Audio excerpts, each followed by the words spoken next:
I think the first step in looking at almost any case involving either possession or sale or transportation of a controlled substance is going to be, do the officers have the right to discover the alleged contraband that is being attributed to our client? If the officer does not have the legal right to stop a person, if the officer does not have the legal right to question a person, if the officer does not have the legal right to search a person or a person's property or person's car or person's home, then any evidence they uncover is uncovered, discovered, located illegally. And illegal evidence has no place in our courtroom. What that means for a person who is accused of possessing drugs unlawfully is that even though they may well have been in possession of these narcotics, they may have been the only person in the car with a backpack that had all kinds of stuff in it.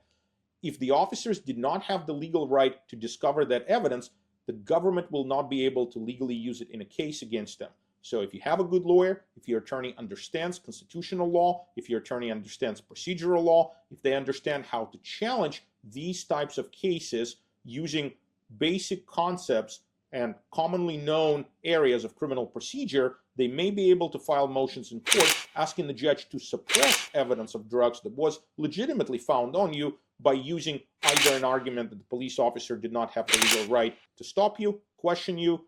search you, or search your property. And if your lawyer wins that argument, that means all of the evidence in your case will disappear and the government will have no choice but to dismiss your case. That would be step one. Step two would be to attack the government's case using our inside knowledge and understanding of the kind of things that police officers look for in drug investigations. As we have discussed, Roland, police officers use these 5 or 6 indicators, or as they call it, indicia of sales, in order to determine when a person possesses drugs for personal use or for sale. And so since we know exactly what they're looking for, we can attack it with specificity and prove that, no, officer, you think that our client is a drug dealer because he has a lot of drugs all at once, but did you know that this person actually has a raging addiction problem, that they are somehow miraculously able to still hold on to their job, that they purchase this in bulk because it's cheaper and easier to maintain their addiction? Did you know that, for example,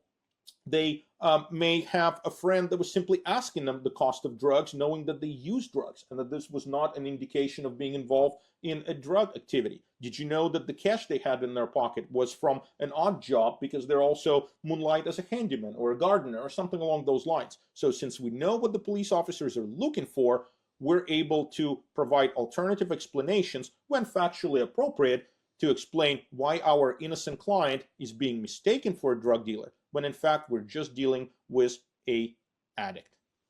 And then lastly, that brings me to the third point, which is,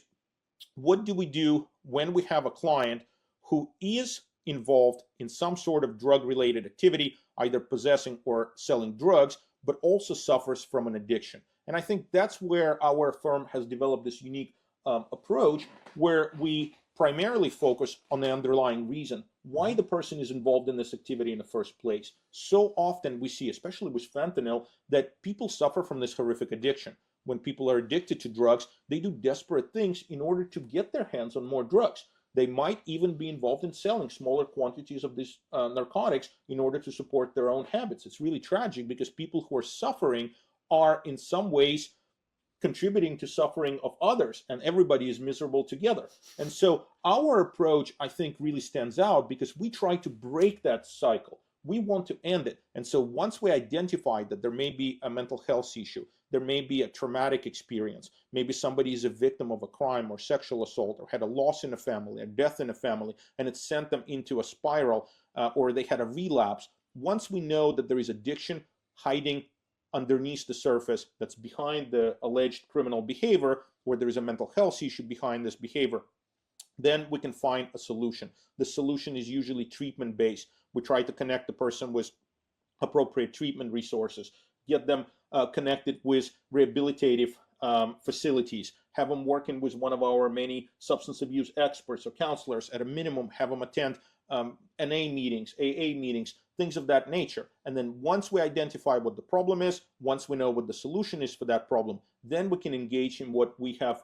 termed solution-focused or solution-targeted advocacy, which is when we go to court, we approach the prosecution, we approach the judge, and we explain that, yes, we understand how this looks on a surface, but what you don't know about our client is that all of these things in their background happen, that this person lost their father, that this person was an addict who was in recovery, that they had a relapse, that there was some kind of trigger, that there was some kind of trauma, and as a result of that, they started using again. They became desperate, they purchased these drugs, they transported or possessed them in a certain way because of their addiction. And there is hope, there is treatment, we have identified these things, our client is already doing these things, and as a result, the right thing to do would be to not convict this person of a felony, to not make this person a drug dealer for life, not to send this person to jail or to prison, but instead to fix the problem so it never happens again and we could have a productive member of society as opposed to yet another statistic. And